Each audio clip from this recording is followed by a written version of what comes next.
Bible अध्ययन श्रृंखला के अंदर आपका हार्दिक स्वागत है। दूसरा कुरिन्थियों की पत्री 5वें अध्याय की 11वीं आयत से आगे आज हम सीखने जा रहे हैं। लेकिन पहले प्रार्थना कर लेते हैं। परमपिता परमेश्वर, हम आपका धन्यवाद देते हैं सौभाग्य के लिए, आपके वचन को सीखने का, आपके वचन को सीख कर जीवन में लागू करने का जो आपने हमें सौभाग्य दिया है, उसके लिए हम आपका धन्यवाद देते हैं। और पवित्र आत्मा आप यहाँ मौजूद हैं, इसलिए हम आपको कोटि कोटि धन्यवाद देते हैं। प्रभु यीशु मसीह के नाम से मांगते हैं, आमीन।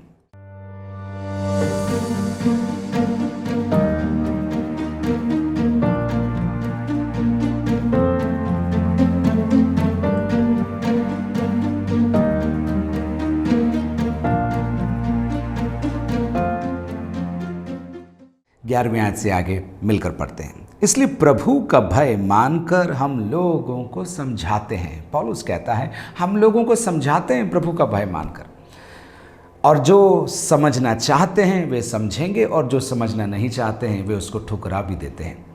प्रेरितों के काम 26वें अध्याय के अंदर पौलुस ने अग्रिप्पा राजा को सुसमाचार सुनाया था, और 28वीं आयत में अग्रिप्पा इस प्रकार कहता है, क्या थोड़े से समझाने में तू मुझे मसीही बनाना चाहता है? और ये कहकर उसने सुसमाचार को टाल दिया था। प्रभु का भय मानकर हम लोगों को समझाते हैं। आगे, परंतु परमेश्वर पर हमारा हाल प्रकट है और मेरी आशा यह है कि तुम्हारे विवेक पर भी प्रकट हुआ होगा। पौलुस अपनी सेवकाई के बारे में उनको दलील दे रहा है, उनको समझाना चाह रहा है और कह रहा है जिस प्रकार परमेश्वर के सामने हमारी सेवकाई ग्रहण योग्य है, उसी प्रकार तुम्हारे विवेक में भी हमारी सेवकाई ग्रहण योग्य हुई होगी। 12वीं आयत, हम फिर भी अपनी बड़ाई तुम्हारे सामने नहीं करते, वरन हम अपने विषय में तुम्हें घमंड करने का अवसर देते हैं। पौलुस ने कई बार घमंड घमंड घमंड शब्दों का प्रयोग किया है, और हम जानते हैं जब भी वो घमंड की बात कहता है तो वो सकारात्मक रूप से इसका प्रयोग करता है। और यहाँ पर भी जब वो लोगों से कहता है हम तुम्हें घमंड करने का अवसर देते हैं, मतलब वो उनसे कह रहा है कि जो हमने तुम्हारे लिए किया है, जो प्रभु ने हमारे द्वारा तुम्हारे लिए करवाया है, उसके विषय में तुम घमंड कर सकते हो और तुम्हें करना भी चाहिए। आगे, वरन हम अपने विषय में तुम्हें घमंड करने का अवसर देते हैं कि तुम उन्हें उत्तर दे सको। आगे, जो मन पर नहीं वरन दिखावटी बातों पर घमंड करते हैं। कुरिन्थ के अंदर ऐसे लोग थे जो दिखावटी बातों पर घमंड करते थे। उनका धन, उनकी पढ़ाई, उनकी परवरिश, हमें क्या आता है, हम किन के साथ घूमते हैं। पौलुस उनकी ओर संकेत करते हुए मानो ये कह रहा है कि हम जो दिखती नहीं हैं उन बातों पर घमंड करते हैं, और वे जो दिखती हैं उन बातों पर घमंड करते हैं। आपको याद होगा पहला शमूएल 16वें अध्याय के अंदर शमूएल यिशै के घर भेजा गया है। परमेश्वर ने उसे काम दिया है, जाकर यिशै के पुत्रों में से एक को तू राजा नियुक्त कर। वो पहुंचा और लंबे चौड़े पुत्रों को देखता है और वो सोचता है ये राजा होगा, ये राजा होगा, ये राजा होगा। और पहला शमूएल 16:7 के अंदर परमेश्वर शमूएल से कहता है तू बाहरी बातों की ओर देखता है, लेकिन मैं अंदर मन को देखता हूँ, मन को जांचता हूँ। कुछ ऐसी बात पौलुस यहाँ पर कह रहा है, जो मन पर नहीं वरन दिखावटी बातों पर घमंड करते हैं। 13वीं आयत, यदि हम बेसुध हैं तो परमेश्वर के लिए, और यदि चैतन्य हैं तो तुम्हारे लिए। बेसुध, दर्शन पाते समय पौलुस एक बार बेसुध हो गया था। जब पहली बार उसको प्रभु यीशु मसीह का दर्शन दमिश्क के रास्ते में मिला था, तब भी वो बेसुध हो गया था। बेसुध शब्द के कई अर्थ हो सकते हैं। आपा खो देना, या मन ठिकाने ना होना, या चित्त ठिकाने ना होना। प्रभु यीशु मसीह के लिए भी उसके परिवारजनों ने ऐसा ही एक बार कहा था। मरकुस रचित सुसमाचार उसके 3रे अध्याय के अंदर देखिए 21वीं आयत में उसके परिवारजन प्रभु यीशु मसीह के बारे में क्या बोलते हैं। जब उसके कुटुंबियों ने यह सुना, यीशु के कुटुंबियों ने यह सुना, तो वे उसे पकड़ने के लिए निकले, क्योंकि वे कहते थे कि उसका चित्त ठिकाने नहीं है, यीशु का चित्त ठिकाने नहीं है। पौलुस कह रहा है कुरिन्थ के विश्वासियों, हम बेसुध हैं। अगर तुम्हें लगता है कि हम बेसुध हैं तो हम परमेश्वर के लिए हैं। तुम्हें लग रहा है कि हम पागल से हैं या पागल हैं, तो हम परमेश्वर की सेवकाई के खातिर हैं। और यदि तुम्हें लगता है कि हम चैतन्य हैं, हमारे दिमाग ठीक है, हम संतुलित हैं, तो ये तुम्हारे लिए है। 14वीं आयत, क्योंकि मसीह का प्रेम हमें विवश कर देता है, विवश कर देता है। मसीह का प्रेम पौलुस को भी वश कर देता है। इसका एक और अर्थ हो सकता है, पौलुस कहता है जब हम वो प्रेम पाते हैं हम मानो दबाव में आ जाते हैं, हमारे अंदर मानो एक तमन्ना उत्पन्न हो जाती है कि हम उस प्रेम के मारे सब कुछ कर डालें। एक बार और, क्योंकि मसीह का प्रेम हमें विवश कर देता है, इसलिए कि हम ये समझते हैं। अब सुनिए, सुसमाचार की बात पौलुस हर जगह कुरिन्थ के विश्वासियों को याद दिलाएगा। अलग अलग तरीके से, अलग अलग रीतियों से पौलुस सुसमाचार कुरिन्थ के विश्वासियों को फिर से सुनाता है। देखिए, इसलिए कि हम ये समझते हैं कि जब एक सब के लिए मरा, जब एक सब के लिए मरा, किसकी बात हो रही?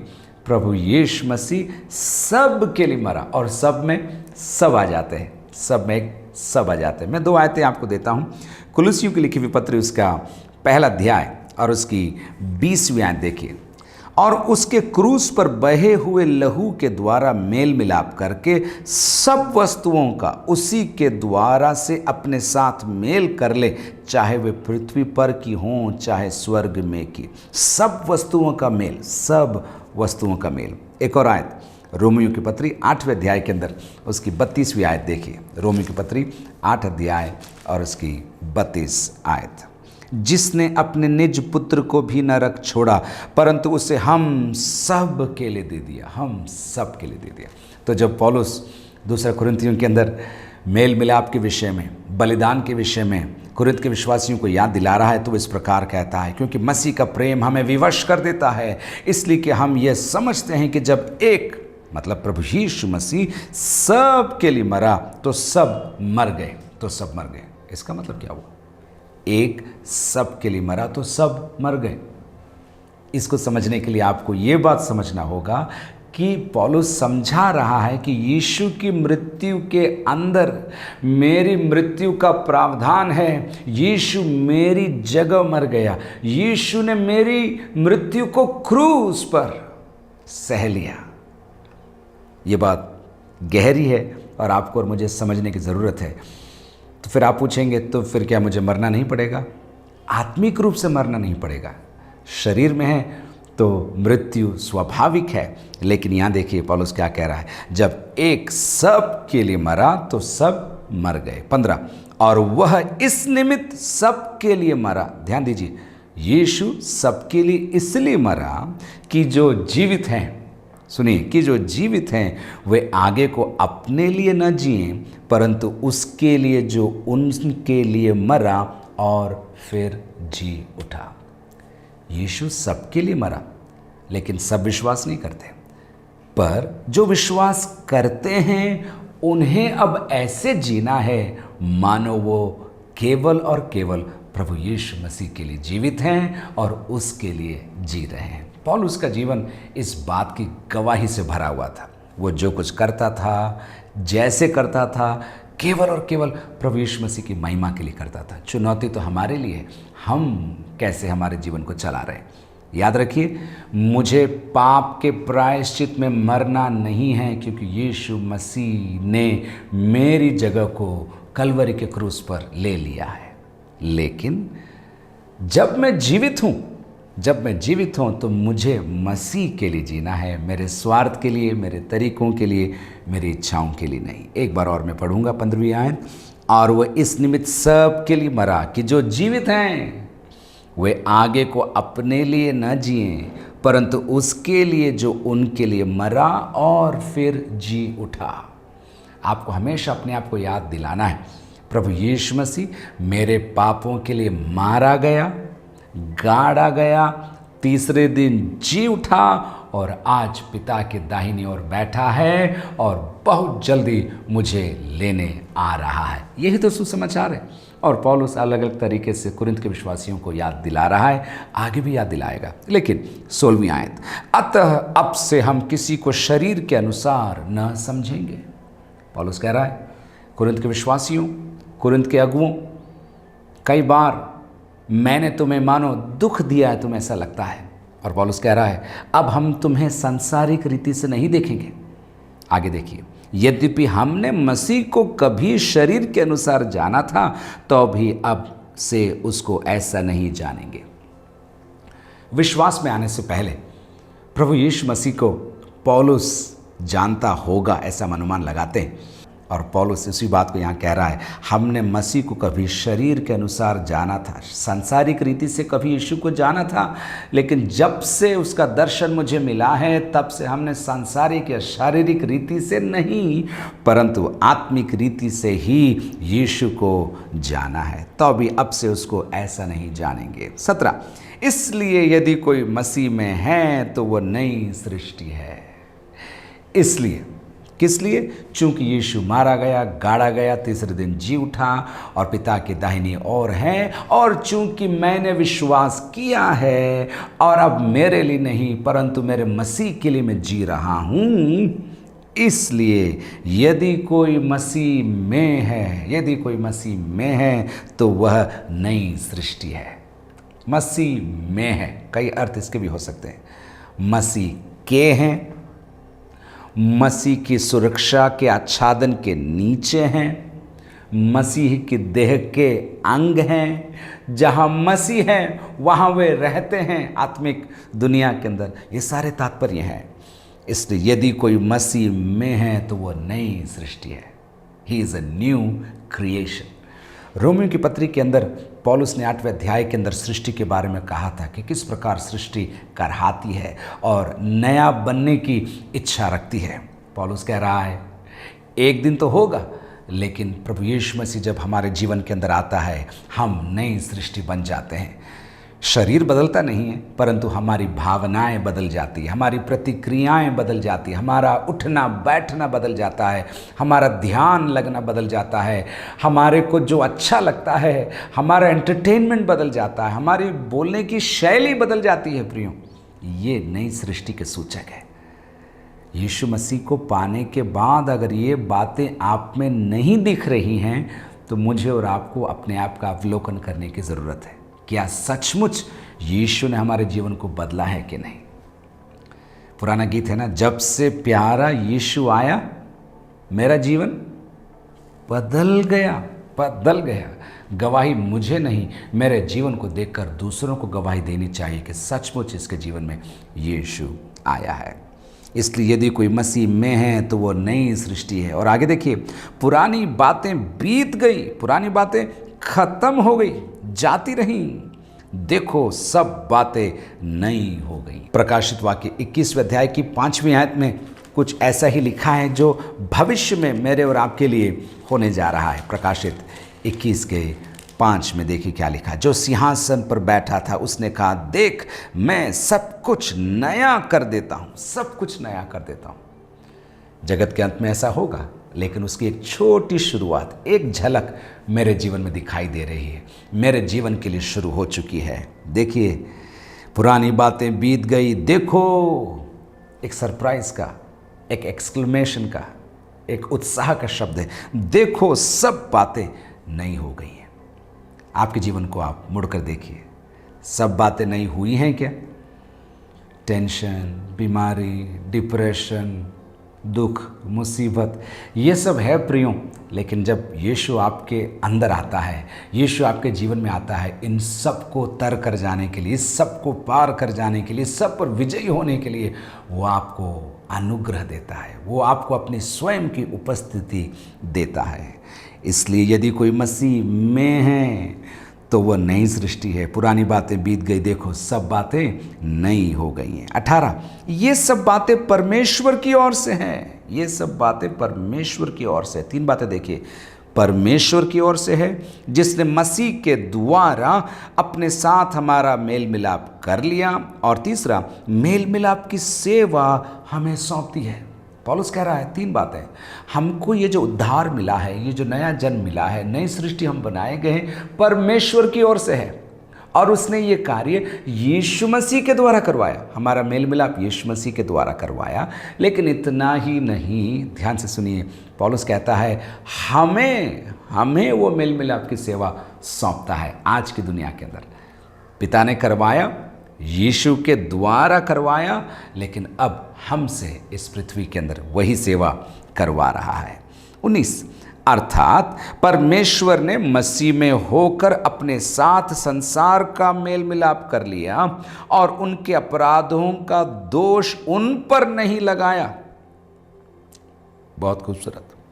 उनके अपराधों का दोष उन पर नहीं लगाया। आगे, और उसने मेल मिलाप का वचन हमें सौंप दिया। वही बात अगली आयत में फिर से कह रहा है, परमेश्वर ने मसीह में होकर हमसे मेल मिलाप कर लिया है। हमसे मेल मिलाप कर लिया।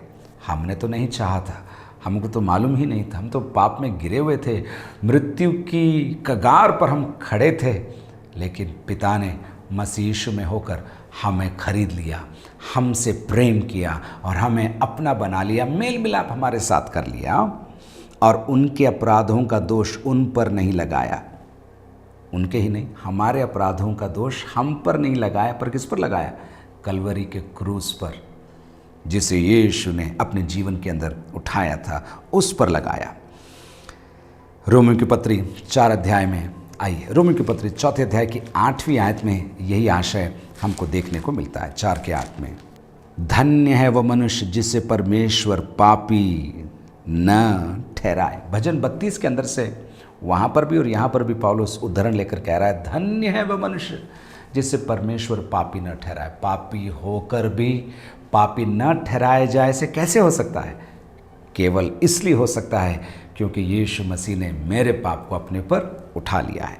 तो ये मेल मिलाप हो गया, लेकिन इतना ही नहीं, एक और कदम आगे बढ़ रहा है पौलुस और कह रहा है, उसने मेल मिलाप का वचन हमें सौंप दिया है। अब हमारी जिम्मेदारी है कि हम वही मेल मिलाप के सुसमाचार को लेकर अलग अलग जगह जाएं और उन्हें भी परमेश्वर के साथ मेल मिलाप का अवसर प्रदान करें।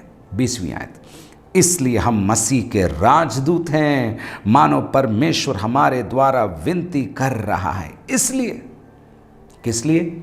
चूंकि हमें एक काम दिया गया है, हमें इस मेल मिलाप के सुसमाचार को लेकर जाने का आदेश मिला है, इसलिए हम मसीह के राजदूत हैं। मसीह के राजदूत। राजदूत शब्द बहुत गहरा शब्द है। राजदूत अन्य देश में जाकर अपने देश का प्रतिनिधित्व करता है। दूसरी बात, वो अपनी ओर से नहीं कहता, जिसने उसे भेजा है उसकी ओर से राजदूत कहता है। तीसरी बात, हमेशा राजदूत तैयार रहता है कि बुलावा आते ही मैं अपने देश लौट जाऊंगा, मैं अपने देश लौट जाऊंगा। चौथी बात, राजदूत के पास ये अधिकार होता है, उसे अधिकृत किया जाता है कि जाकर तू लोगों से कह दे, उस देश के लोगों से कह दे। ये सारी बातों को अगर आप समझेंगे तो इसकी गहराई को आप समझ पाएंगे।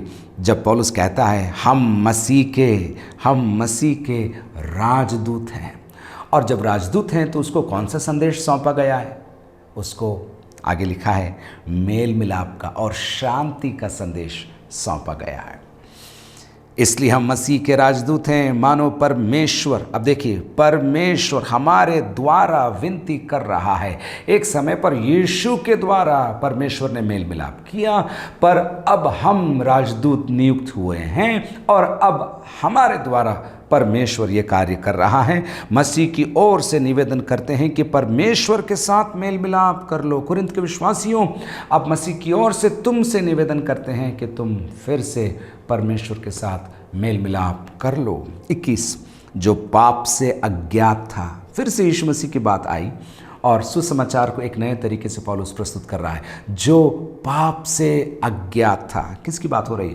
प्रभु यीशु मसीह की बात हो रही है। मैं कुछ आयतें आपको देता हूँ तो आप इसकी खूबसूरती को और समझ सकेंगे। इब्रानियों की पत्री 4 अध्याय उसकी 15वीं आयत देखिए। इब्रानी 4 का 15, क्योंकि हमारा ऐसा महायाजक नहीं जो हमारी निर्बलताओं में हमारे साथ दुखी न हो सके, वरन वह सब बातों में हमारे समान परखा तो गया, तो भी निष्पाप निकला।